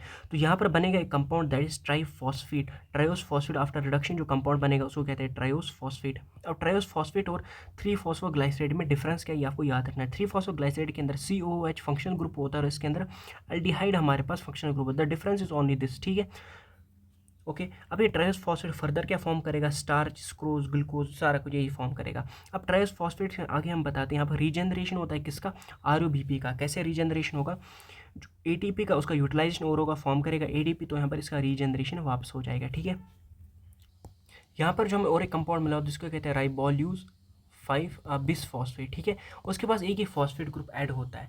तो 1,5 बिसफॉस्फेट हमें चाहिए, तो 1 पे भी हमें फॉस्फेट चाहिए, तो उसके लिए ATP का तोड़ते हैं उसको, ADP बन गया, फॉस्फेट मिल गया। तो इसके जो हमारा राइबोल्यूज 5 फॉस्फेट है इधर ऐड होता है, तो बन जाएगा R1,5 बिसफॉस्फेट बन जाएगा। तो इसका रीजनरेशन हो जाता है वापस हमारा। ठीक है, और ये triose phosphate further reaction perform करता है और फॉर्म करेगा स्क्रोस्टार या फिर ग्लूकोज कहते हैं हम। ठीक है, फॉर्म करेगा। तो इसलिए मैंने याद रखा 6 कार्बन डाइऑक्साइड से एक ग्लूकोज मिलेगा, वहीं ATP 18 ATP टूटेंगे तो 18 ADP मिलेंगे, 12 ADP 12 NADPH मिलेंगे, NADP। ठीक, NADP यहाँ पर लिखना था। मुझे तो पता है, मैंने बोला था 40 मिनट बाद थोड़ा लेंथी बनेगा, क्योंकि मैंने ज़्यादा डिटेल में समझा दिया। ठीक है, चलिए C4 साइकिल की तरफ बढ़ते ही। एग्जाम्पल याद रखना, इसके अंदर एग्जाम्पल C3 अगर एग्जाम्पल नहीं याद रखा, C4 जरूरी, दोनों में से एक एग्जाम्पल ज़रूरी याद रखना है। इसका क्या होगा, maize, sorghum and sugarcane, sorghum और शुगर केन। एक मैंने वो NCERT ग्राफ मैंने एक वीडियो डाला था, उसके अंदर मैंने टेबल 11.1 को सारा का सारा एक्सप्लेन किया है, वो आप देख सकते हो, बहुत इंपॉर्टेंट टेबल है। प्लांट्स, अब देखिए C4 साइकिल प्लांट्स के अंदर होता है जो अडेप्ट होते हैं ड्राई ट्रॉपिकल रीजन के अंदर। और एक चीज़ मैं आपको बताना चाहता हूँ, ये C3 साइकिल को आप कैसे याद रखोगे, इसके अंदर कौन सा प्रोडक्ट फॉर्म होता है फर्स्ट ऑक्सीडेशन की फिक्सेशन के बाद। C3 लिखा है मतलब 3 carbon compound, that is PGA, three phosphoglyceric acid, खत्म कहानी। इस तरह इसके अंदर C4 साइकिल लिखा है तो इसके अंदर 4 कार्बन कंपाउंड फॉर्म होगा, वो हम देखेंगे कौन सा। Plants adapted to dry tropical regions के अंदर जो होता है C4 साइकिल परफॉर्म होता है। ठीक है, और यूज्ड स्पेशली बिकॉज, अब C4 प्लांट्स के अंदर स्पेशल क्या होता है, क्या स्पेशल होता है वो हम देख लेते हैं। सबसे पहले C4 plant special due to following reason that are have special type of leaf anatomy, इनके अंदर डिफरेंट, अब ये देखेंगे उस लीफ एनाटमी जो इनके डिफरेंट, उसको कहा जाता है क्रेंज एनाटमी। क्रेंज एनाटमी सारा का सारा देखेंगे अभी। ठीक है, दे टॉलरेट हायर टेम्परेचर, ये तो समझ गए हम। ठीक है, shows a response to high light intensity, they lack a process called photorespiration. जब हम आगे पढ़ेंगे एक रिएक्शन जिसको हम कहते हैं फोटो रेस्पिरेशन, और एक प्रोसेस होता है वो इनके अंदर नहीं होता, इतना याद रखना अभी। ठीक है, they have greater productivity of biomass, मतलब इनके अंदर प्रोडक्टिविटी बायोमास जो होता है इनके अंदर जो प्रोडक्टिविटी मिलती है बहुत ज़्यादा हमें मिलती है as compare to C3 plants, ठीक है। हाई लाइट इंटेंसिटी, ठीक है, मैंने यहाँ पर लिखा है they show a response to high light intensity, they lack a process called photo aspiration, के अंदर लैक होता है लेकिन शो करते हैं रेस्पॉन्स किसके, हाईलाइट में। लाइट अगर ज़्यादा इंटेंसिटी पड़ेगी उस पर वो रेस्पॉन्स दिखाएंगे।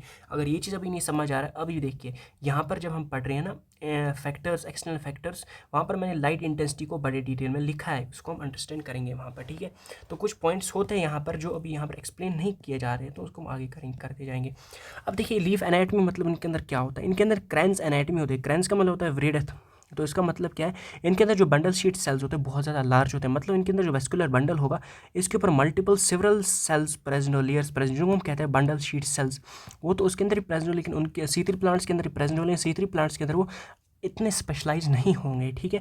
Pauses large number of chloroplast, साथ में जो बंडल शीट सेल्स होते हैं इनके ऊपर प्रेजेंट होते हैं बहुत सारे number of chloroplast, thick walls होते हैं इनके, और इम्परमियस टू गैसेज एक्सचेंज, मतलब गैसेज एक्सचेंज ये करने होने नहीं देते, ठीक हो नहीं बंडल शीट सेल्स। तो ये मैंने डायग्राम भी बनाई है, ठीक है। Hatch and slag pathway of C4 pathway, इसमें हम देख रहे हैं ये जो ऊपर है एपिडर्मिस की लेयर होगी, ये हमारे पास वेस्कुलर बंडल होगा, वेस्कुलर बंडल टिश्यू होगा, उसके ऊपर सेवरल नंबर ऑफ लेयर्स होंगे जिनको हम बंडल शीट सेल्स बोलेंगे। ये जो होता है मल्टीपल लेयर्स होते हैं, इनके पास बहुत सारे क्लोरोप्लास्ट, इनके पास अपने इधर पे बहुत सारे मल्टीपल क्लोरोप्लास्ट प्रेजेंट हो, क्लोरोप्लास्ट वहाँ पर प्रेजेंट होगा, वहाँ पर भी मतलब फोटोसिंथेसिस हो सकता है, कुछ तो वहाँ पर होगा, इतना आप याद रखिए, ठीक है। टाइटली पैक्ड, और यहाँ पर जो सेल्स होते हैं, इसके जो सेल्स होते हैं बहुत टाइटली पैक्ड होते हैं, कोई भी इनके बीच में स्पेस नहीं प्रेजेंट होता है, तो नहीं इंटरसेलुलर स्पेस प्रेजेंट होगा तो कोई भी गैस के एक्सचेंज नहीं होगा। इम्परवियस टू गैस, मतलब गैस एक्सचेंज बहुत है ही नहीं, नेग्लिजिबल है, ठीक है। ओके, तो इतना समझ गए, यस। अब C4 पाथवे हैच स्लैश या हैच एंड स्लैश पाथवे को डिटेल में पढ़ते हैं, किन के अंदर होता है C4 प्लांट्स के अंदर। और याद रखना जो उसमें फर्स्ट ऑक्सीडेशन प्रोडक्ट जो बनता है oxalo acetic acid carbon dioxide fixation के बाद। तो देख रहे हैं कैसे, तो देखिए यहाँ पर हम देखने को मिलते हैं दो सेल्स, एक तो मीजोफिल सेल्स है ऊपर वाले,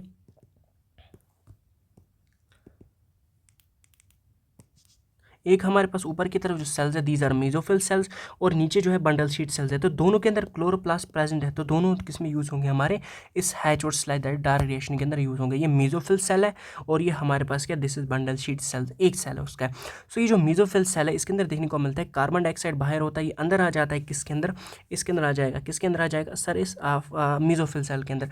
अब मेसोफिल सेल के अंदर अगर हम C3 प्लांट्स की बात करें, उधर पे देखा था, उधर पे प्रेजेंट क्या होता है, ROBP प्रेजेंट होता है, 5 कार्बन कंपाउंड, ठीक है। लेकिन यहाँ पर कौन सा कंपाउंड प्रेजेंट होता है, यहाँ पर प्रेजेंट होता है पेप, फॉस्फोइनॉल पायरुवेट प्रेजेंट होता है, 3 carbon compound, 3 carbon compound that's phosphoenol pyruvate that's PEP Pep present होता है। तो हमारे पास यहाँ पर क्या होगा, CO2 मिलेगा, एक्चुअली कार्बन डाइऑक्साइड बाहर प्रेजेंट होता है तो उसके साथ वाटर मिल जाता है, तो भी जाके अंदर आता है मेसोफिल सेल के अंदर, तो फॉर्म करता है HCO3 नेगेटिव फॉर्म करता है, ठीक है।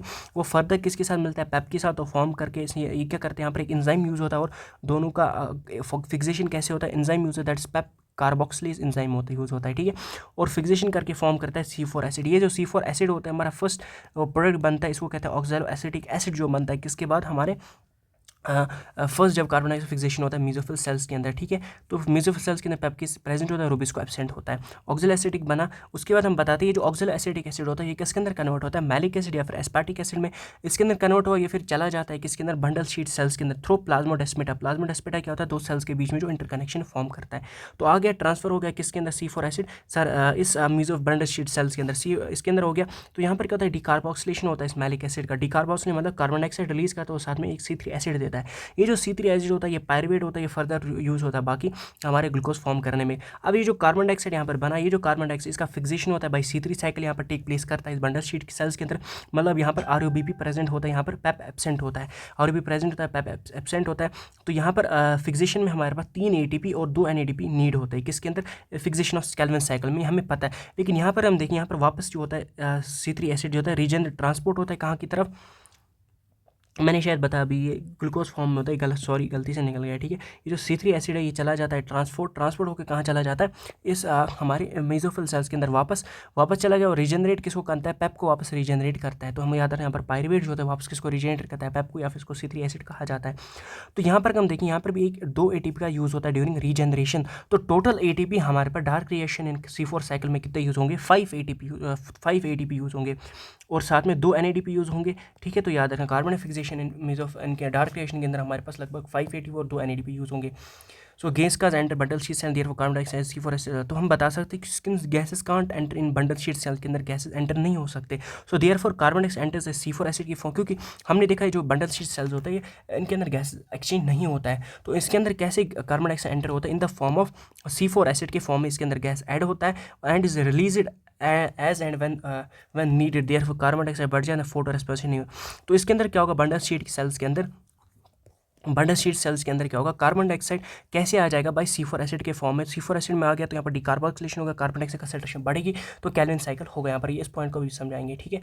फिर हम बताते हैं, ये चीज़ आप देख लेना इंपॉर्टेंट, मतलब मैंने दोनों के बीच में डिफरेंस बताया, C3 और C4 के पास साइकिल के बीच में, और कुछ नहीं है। फिर हम बताते हैं फोटो रेस्पिरेशन होता क्या है, ठीक है। फिर आगे बढ़ेंगे उधर पे क्यों नहीं होता है फोटो रेस्पिरेशन, कहाँ पर क्या होता है देखेंगे अभी, ठीक है। फोटो रेस्पिरेशन होता है कि जब रूबिस को जो एंजाइम है ये एबिडेंट प्रेजेंट होता है होल बायोस्फीयर के अंदर, ठीक है। और इसके पास एक्टिव साइट होता है दोनों के दोनों, oxygen as well as carbon dioxide के लिए। तो मतलब ऑक्सीजन हो गया कॉमा कार्बन डाइऑक्साइड होगा, दोनों के साथ क्या कर सकता है, बॉन्ड कर सकता है, ठीक है।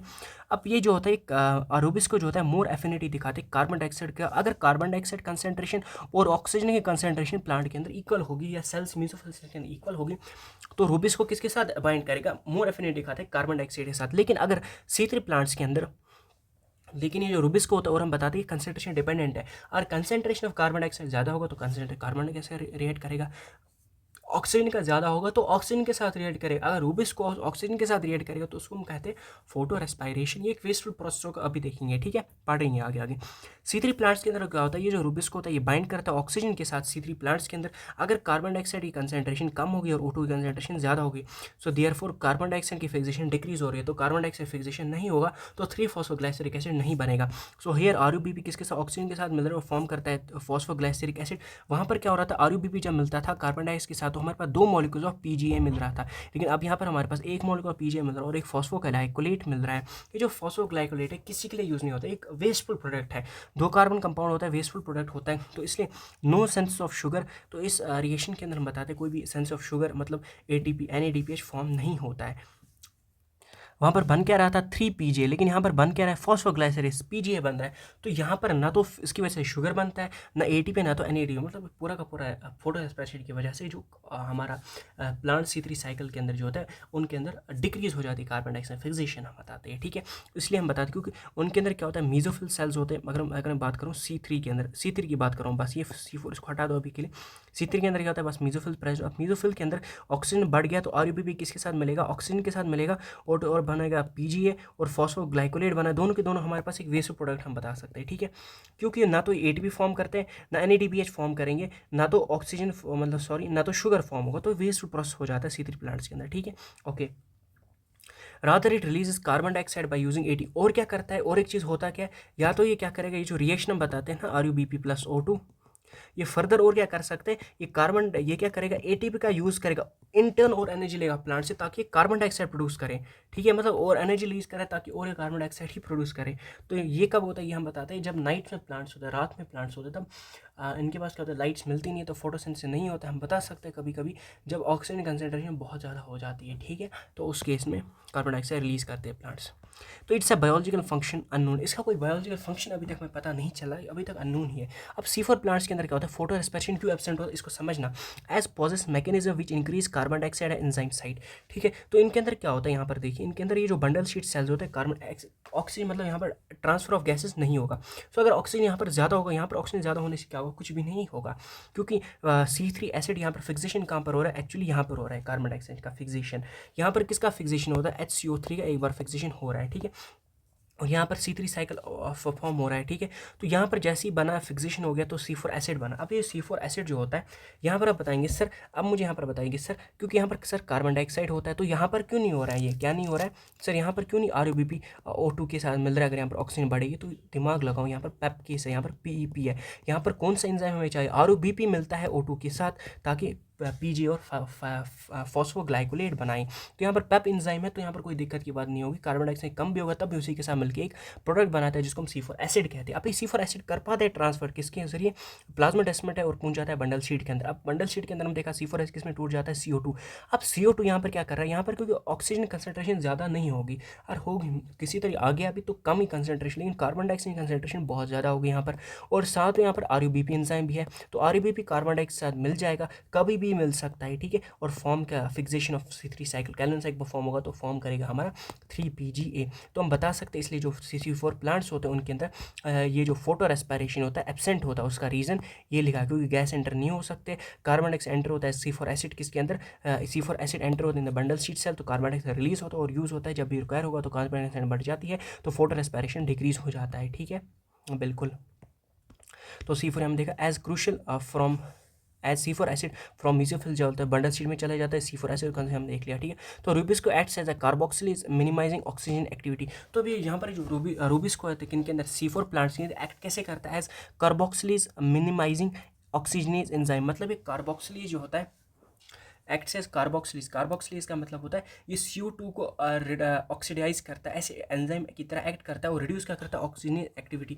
इसकी जो ऑक्सीजन एक्टिविटी मतलब ऑक्सीजन के साथ रिएक्ट करने की जो एक्टिविटी उसको डिक्रीज करता है कौन, ये कार्बोक्सिलेज एक्टिविटी, ठीक है। 10 इसी की वजह से हम बताते हैं जो प्रोडक्टिविटी हायर यील्ड जो होता है C4 प्लांट्स के अंदर ज़्यादा मिलती है और टॉलरेंस टेम्परेचर भी ज़्यादा दिखाते हैं कौन है C4 प्लांट। इसी की वजह से इनके अंदर फोटो रेस्पिरेशन एब्सेंट होता है। फिर हम बताते हैं फैक्टर्स अफेक्टिंग फोटोसिंथेसिस, कौन कौन से फैक्टर इफेक्ट करते हैं फोटोसिंथेसिस। तो rate of photosynthesis directly proportional होता है यील्ड ऑफ प्रोडक्ट। मतलब जितना ज़्यादा फोटोसिंथेसिस का रेट होगा उतना ज़्यादा हमें प्रोडक्ट आप ऑब्टेन करेंगे, यील्ड हमें उतना ज़्यादा प्रोडक्ट का मिलेगा। तो फोटोसिंथेसिस डिपेंड करता है दो चीज़, इंटरनल प्लांट फैक्टर्स के ऊपर, एक्सटर्नल फैक्टर्स के ऊपर। तो इंटरनल को हम प्लांट फैक्टर्स भी कहते हैं या इंटरनल फैक्टर्स या फिर प्लांट फैक्टर्स कहते हैं, ये याद रखना, ठीक। कन्फ्यूजन होता है कभी कभी, एक्सटर्नल फैक्टर्स हो गए अलग।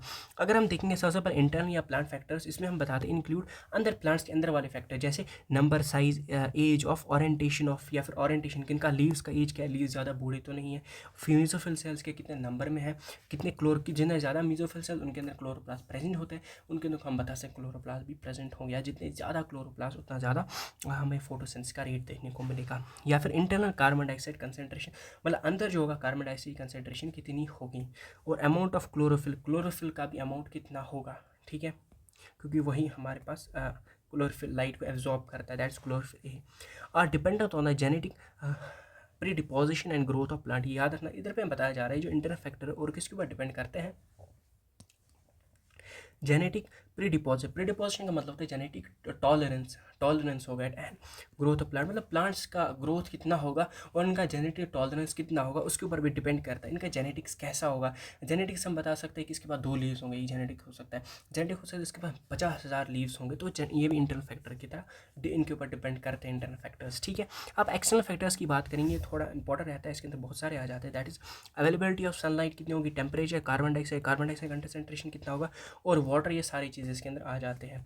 तो लॉ ऑफ लिमिटिंग फैक्टर जो था, एक साइंटिस्ट का नाम था ब्लैकमैन, उसने ब्लैकमैन्स इफेक्ट दिया था 1905 में। उसने क्या बताया, लॉ लिमिटिंग फैक्टर के अंदर उसने ये बताया कि जो in a chemical process affected by more than one factor, एक से ज़्यादा फैक्टर्स इफेक्ट करते हैं केमिकल प्रोसेस को, जैसे यहाँ पर देख सकते हैं सन की availability, temperature, carbon dioxide, water, ये सारी चीज़ इफेक्ट कर रहे हैं। तो इनमें से it's rate will be determine by, तो ये जो केमिकल प्रोसेस होगा इसका रेट कौन डिटरमाइन कर रहा है, by the factor which is nearest to its minimum value. तो मतलब ऐसा फैक्टर जो लिमिट में प्रेजेंट हो, जिसका कम से कम वैल्यू होगा, उसके ऊपर हमारा पूरा का पूरा केमिकल रिएक्शन टेक प्लेस करेगा और डिपेंड करेगा, जो हमने स्ट्रक्चर ऑफ एटम में भी आपने पढ़ा होगा, ठीक है, 12-11 के स्ट्रक्चर ऑफ एटम में पढ़ा होगा, ठीक है। इससे जो मिनिमम वैल्यू इसको कहते हैं सब ऑप्टिमल लेवल, सब ऑप्टिमल लेवल ऑप्टिमम लेवल से कम होगा, ठीक है, ठीक है, ठीक है, समझ गए। मतलब जो भी सब ऑप्टिमल लेवल क्या होता है, जैसे ऑप्टिमल टेम्परेचर होता है उसके नीचे वाला लेवल उसको कहते हैं सब ऑप्टिमल लेवल।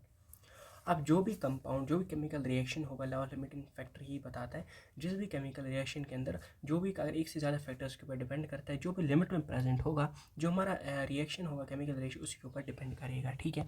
फिर हम बताते हैं सबसे पहले आ जाता है लाइट, जो मैंने अभी बताया था, तो थोड़ा मैंने बताया था लाइट इंटेंसिटी के बारे में भी पढ़ेंगे। तो लाइट पे 3 फैक्टर्स होते हैं, लाइट क्वान्टिटी या वेवलेंथ, लाइट इंटेंसिटी और ड्यूरेशन ऑफ लाइट क्या होगी। लाइट क्वांटिटी या फिर वेवलेंथ हम बताते हैं मैक्सिमम फोटोसेंसिटिव किस रीजन में होता है, ये डिपेंड किसी और करता है। लाइट की क्वांटिटी क्या होगी, क्वालिटी हम बता सकते हैं, ठीक है, या फिर हम क्वालिटी या फिर वेवलेंथ बता सकते हैं, सिंपली लाइट वेवलेंथ आप लिख सकते हो, ठीक है। क्या लिख सकते हो, मैंने यहाँ पर क्वांटिटी नहीं लिखना था, मुझे क्वालिटी लिखना था, लाइट क्वालिटी मेरे को लिखना था, ठीक है, गलती होगी यहाँ पर, क्वालिटी लाइट क्वालिटी और वेवलेंथ, ठीक है। लाइट की क्वालिटी की, लाइट की वेवलेंथ कौन सी है, अगर रेड और ब्लू लाइट होगी तो उस पर मैक्सिमम फोटोसेंसिस होगा, ठीक है। अगर ग्रीन लाइट की वेवलेंथ वाली लाइट होगी तो उसके पर मिनिमम फोटोसेंसिस होगा, याद रखना है। फिर लाइट इंटेंसिटी ऊपर कैसे डिपेंड करता है, तो हम देखने को मिलता है रेट ऑफ फोटोसेंसिस और लाइट इंटेंसिटी के बीच में एक लीनियर ग्राफ हमें देखने को मिलता है।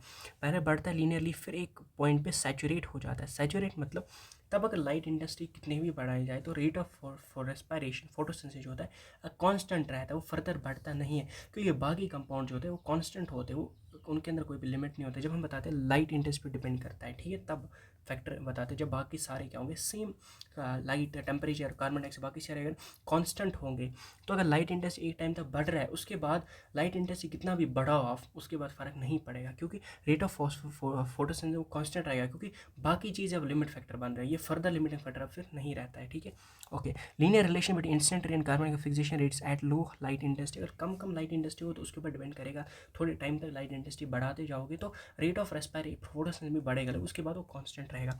Light saturation occurs at 10% of the full sunlight, मतलब लाइट सैचुरेशन कहाँ पर ओकर होता है, अगर 10% ऑफ सनलाइट से ज़्यादा उसमें लाइट उसको मिल रही है तो फिर लाइट का सैचुरेशन, मतलब बहुत कम लाइट होता है, उसके बाद अगर थोड़ा भी लाइट की इंटेंसिटी थोड़ी और बढ़ा देंगे हम, इंटेंसिटी कितनी लाइट की ब्राइटनेस हम बता सकते हैं, ठीक है, बढ़ रही है, कितने फोटॉन्स बढ़ रहे हैं, तो उससे क्या हम बताते हैं, फिर सैचुरेशन करंट हमारा आ जाता है। मतलब बहुत मतलब ज़्यादा हम बता सकते हैं लाइट के ऊपर फैक्टर के ऊपर डिपेंड नहीं करता है रेट ऑफ फोटोसिंथेसिस, ऐसे हम बता सकते हैं। Light is really limiting factor, तुम यहाँ पर लिखा भी है देख सकते हैं, लेट लिमिटिंग फैक्टर। अब किन के अंदर लिमिटिंग फैक्टर हो सकता है ज़्यादातर, इन प्लांट्स इन शेडी और डेंस फॉरेस्ट। अगर शेडी और डेंस फॉरेस्ट की हम बात करेंगे, डेंस फॉरेस्ट में प्लांट रह रहा है, उसके अंदर कम लाइट पड़ रही है, अब अचानक उसको थोड़ी लाइट ज़्यादा पड़ रही है तो इंटेंसिटी ऑफ लाइट बढ़ गई तो उसके अंदर रेट ऑफ रेस्पिरेशन भी बढ़ जाएगा, ठीक है, बिल्कुल। तो increase in instant light beyond A point के अंदर एक से, अगर हमने एक बियॉन्ड मतलब लाइट की इंटेंसिटी बहुत ज़्यादा बढ़ा दी तो उसकी वजह से क्लोरोफिल ए जो होता है ब्रेकडाउन होगा, तो फोटोसिंथेसिस साइमल्टेनियसली डिक्रीज हो जाएगा। तो इसको हम बताते हैं फोटो ऑक्सीडेशन। फोटो ऑक्सीडेशन का मतलब क्या होता है कि क्लोरोफिल ए जो होगा ज़्यादा लाइट की इंटेंसिटी मतलब उसके ऊपर पड़ रही है तो उसकी वजह से डैमेज हो रहा है, ठीक है। सेकंड थर्ड हम बताते हैं ड्यूरेशन ऑफ लाइट। अब देखिए ड्यूरेशन ऑफ लाइट के ऊपर कोई भी इफेक्ट नहीं पड़ता है, क्यों नहीं पड़ता है समझते हैं। अब सपोज 1 घंटे में फॉर्म कर रहा है, लाइट पड़ रही है, ड्यूरेशन 1 घंटे तक ड्यूरेशन लाइट पड़ रही है प्लांट के लीव्स के ऊपर, तो इसने 1 kg बायोमास बनाया। 2 घंटे तक पड़ रही है तो 2 kg बायोमास बनाया। 3 घंटे तो 3 kg बायोमास बनाया। अब इन सब में अगर मैं देखूंगा रेट ऑफ फॉर्मेशन, रेट क्या है, किस रेट से बन रहा है, तो यहाँ पर बना है 1 kg पर आवर बन रहा है, यहाँ पर भी 1 kg पर आवर, तो रेट हमारा सेम रहा है, that is 1 kg per hour बन रहा है, तो रेट जो है सेम रह रहा है, ठीक है, हर किसी टाइम पीरियड में। सो कोई भी इफेक्ट नहीं पड़ रहा है। तो ये लाइट इंपॉर्टेंट उतना खास नहीं है, बस इतना याद रख देना कि ये वाला पॉइंट इंपॉर्टेंट और ये वाला, ठीक है। चलिए, और ये ग्राफ याद रखना है, ठीक है। और ये 10% के बाद सैचुरेशन दिखाता है। टेम्परेचर की बात करेंगे, C4 plants react to temperature, क्योंकि टेम्परेचर जितना ज़्यादा बढ़ाएंगे C4 प्लांट्स के अंदर, उनके अंदर रेट ऑफ फोटोसिंथेसिस भी बढ़ेगा। वहीं C3 प्लांट्स के अंदर लोअर और टेम्परेचर ऑप्टिमम, मतलब उनके पास लोअर टेम्परेचर चाहिए होता है, उतना टेम्परेचर उनको वो लो टेम्परेचर के ऊपर काम करते हैं कौन, C3 प्लांट। क्योंकि हमने देखा कि जो C4 प्लांट्स है टॉलरेंस दिखाते हैं हाई टेम्परेचर में, तो जितना ज़्यादा टेम्परेचर उतना ज़्यादा फोटोसिंथेसिस का रेट। सो डार्क क्रिएशन जो होता है टेम्परेचर कंट्रोल्ड होता है एज इट्स एंजाइमेटिक, मतलब जो डार्क क्रिएशन समझिए, जो डार्क क्रिएशन होता है कि उसके अंदर एंजाइम्स होते हैं। एंजाइम हमारे पास जो होता है टेम्परेचर के ऊपर डिपेंड करता है, बिल्कुल। अगर हम एंजाइम को ज़्यादा ही टेम्परेचर देंगे तो वो डिनेचुरेट हो जाता है, कम टेम्परेचर देंगे तो चलेगा थोड़ा, लेकिन ऑप्टिमम टेम्परेचर देंगे तो अच्छे से वो काम करेगा। वहीं अगर हम बताएंगे डार्क रिएक्शन के अंदर एंजाइम होता है तो एंजाइम किसके ऊपर डिपेंड करेगा, टेम्परेचर, तो है टेम्परेचर कंट्रोल होता है। लेकिन लाइट रिएक्शन की बात करें वहाँ पर एंजाइम का कोई भी हमें इफेक्ट नहीं देने को मतलब, तो ये टेम्परेचर नॉट मच इफेक्ट, तो ज़्यादा कुछ इफेक्ट नहीं पड़ता है टेम्परेचर का किसके ऊपर, लाइट रिएक्शन के ऊपर। So temperature optimum depends on habitat and accepted to adapted to. तो टेम्परेचर हम बताएंगे किसके ऊपर डिपेंड करें, प्लांट किस एडेप्टेशन में रह रहा है। अगर उस किसी ऐसे एडेप्टेशन में रह रहा है जहाँ पर उसको बहुत ज़्यादा टेम्परेचर चाहिए होती है, तो जितना ज़्यादा उसको टेम्परेचर मिलेगा उतना ज़्यादा रेट ऑफ फोटोसिंथेसिस मिलेगा, ठीक है। अब ऐसे टेम्परेचर में रह रहा है जिधर भी उसको कम टेम्परेचर चाहिए होगा ताकि वो मैक्सिमम फोटोसिंथेसिस कर पाए, तो उस एडेप्टेशन पे डिपेंड करता है। ट्रॉपिकल हाइट ट्रॉपिकल हायर ये जो ट्रॉपिकल रीजन में जो प्लांट्स होते हैं उनके पास हायर टेम्परेचर डिपेंडेंस होती है than plants in temperate climate. Temperate के अंदर क्या होता है, सर्दी होता है। ट्रॉपिकल क्या होता है, ज़्यादा टेम्परेचर उधर पे होता है। देखोगे भी जो टेम्परेट रीजन हो, ट्रॉपिकल रीजन होता है, वहाँ पर टेम्परेचर बहुत ज़्यादा होता है। तो हम बता सकते हैं टेम्परेचर के ऊपर डिपेंड करता है। अगर अचानक टेम्परेचर घट जाएगा तो रेट ऑफ फोटोसिंथेसिस घट जाएगा। तो प्लांट्स जो टेम्परेट रीजन में रहते हैं उनके अंदर ज़्यादा इफेक्ट नहीं करता है टेम्परेचर, क्योंकि अंदर पहले कम ही टेम्परेचर पड़ रहा होता है। तो अगर थोड़ा कम ही पड़ेगा तो कोई दिक्कत की बात नहीं होगी। ज़्यादा बढ़ जाएगा, एब्सोल्यूट ज़्यादा पड़ेगा तो दिक्कत होगी, वो टॉलरेंस नहीं कर पाएंगे। सी फैक्टर है वाटर। वाटर की बात करें, effect is more on plant itself than photosynthesis.